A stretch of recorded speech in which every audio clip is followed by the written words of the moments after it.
welcome back to my channel, and if you're new here, my name is Corinne and welcome to my channel. So I've recently decided I wanted to start kind of like a series where I film like really super in-depth videos having to do with makeup. So like really in-depth foundation, really in-depth concealer, really in-depth lip application. So today I decided I'm going to start off the series with a really in-depth how to blend your eyeshadow, because I get people asking me all the time like, your eyeshadow is so pretty, I wish I could do that, like I wish I knew how to blend. And I'm thinking in my head like, blending is so easy. So I kind of realized that most people don't know how to blend. So I decided I wanted to teach you guys how I blend, my tips and tricks, and which brushes I recommend you guys use.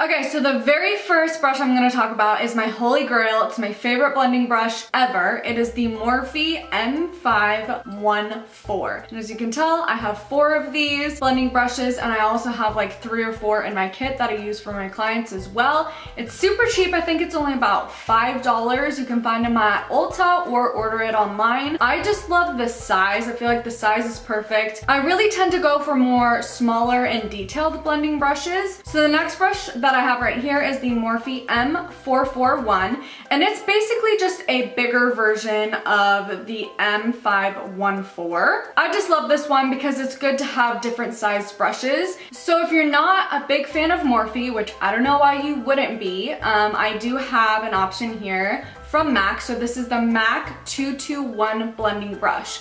And so it's a tiny bit smaller than the Morphe M514, and I absolutely love this brush.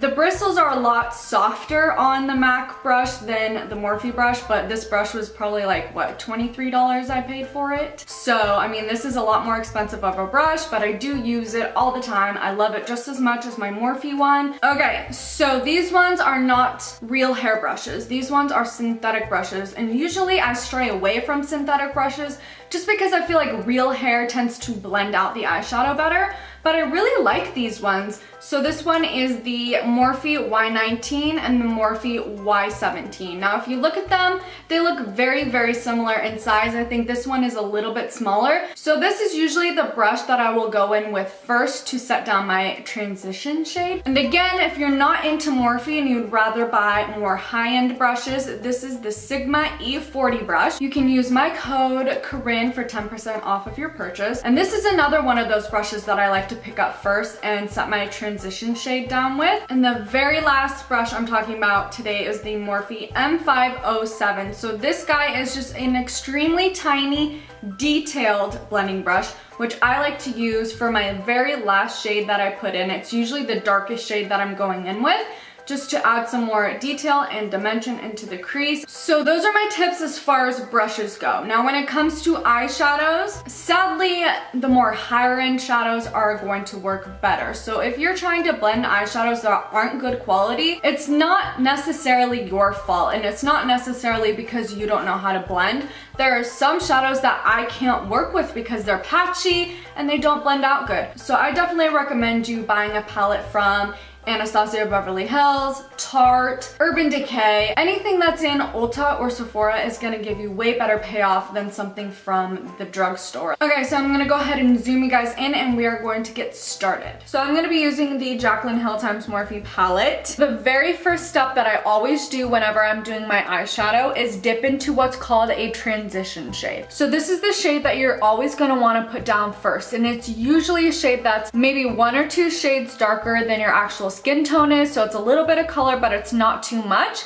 And what it does is helps you transition from one shade to the next, so that you're not going in with a super dark pigmented color. So the shade that I'm gonna dip into is this one right here. So I'm rotating my brush and dipping it into the product all the way around the brush. I'm gonna tap off the excess. I'm gonna start with my brush at the very edge of my eye, so right here. And the first technique that I'm gonna show you is circular motions. So I'm gonna start from the outside of my eye. I'm gonna start doing circular motions all the way in to the inner corner of my eye. And then once I hit the inner corner of my eye, I'm gonna go all the way back, circular motions, all the way back to the end.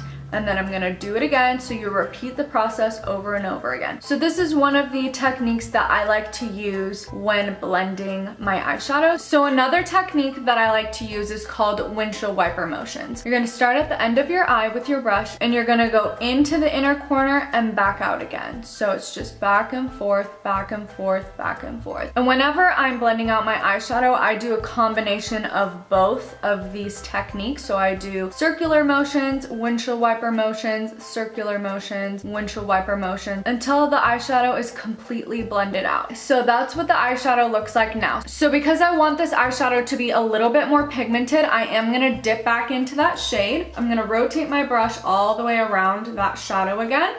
Tap off the excess. And what tapping off the excess does is really helps us avoid stamping our eye with a ton of eyeshadow, because we never want to go in with a bunch of eyeshadow. We always want to build. So I like to say less is best and build your eyeshadow up. So that's what I'm doing now. So I dipped in again and I'm doing circular motions starting from the outer corner all the way to the inner corner, and then I'm doing windshield wiper motions. So when I'm happy with the amount of payoff that I have on my eye, that's when I will go ahead and switch to a different shade. Okay, so now I am going to dip into a slightly darker shade. So I'm actually gonna dip into the shade right below our transition shade, and I'm gonna do the same thing where I'm rotating my brush around the eyeshadow to make sure that our brush is completely covered in the eyeshadow, and then I'm gonna tap off the excess so that we don't have too much product on our brush. And then I'm gonna go ahead, start from the outer corner, do circular motions, and go all the way into the inner corner. And now with this darker shade, I am focusing it a little bit lower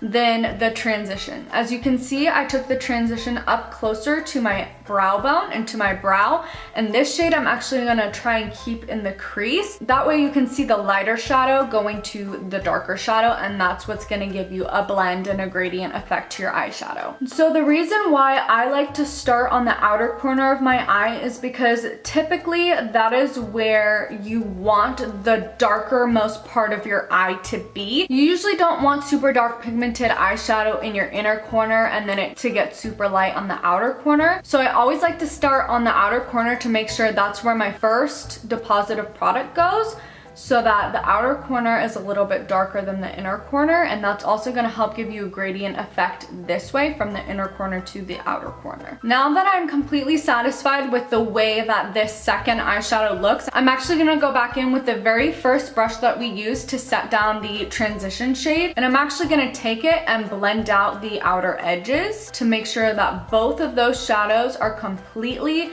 and totally blended in together so that we have no harsh lines. So another thing that I want to mention to you guys is I am putting very, very light pressure onto my eye. You can see the difference between really pushing into your eye and being super light. And I am super light when blending my shadows, because if you think about it, if you take an eyeshadow brush that has a ton of eyeshadow on it and you're pressing it in to your skin and trying to blend in super harshly, that shadow's not gonna go anywhere. It's gonna stay exactly where you put it. So you wanna make sure that you're very light-handed with your eyeshadow when blending it out, and it helps to disperse the product correctly as well. Now we are gonna be dipping into the third shade in this eyeshadow look. I'm gonna be dipping into this brown right here. So this brown is definitely a few shades darker than the one that we just used. So I'm gonna start from the outer corner, and I'm gonna work towards the inner corner. I'm using very, very light pressure and circular motions, and I'm trying to keep this shadow a little bit lower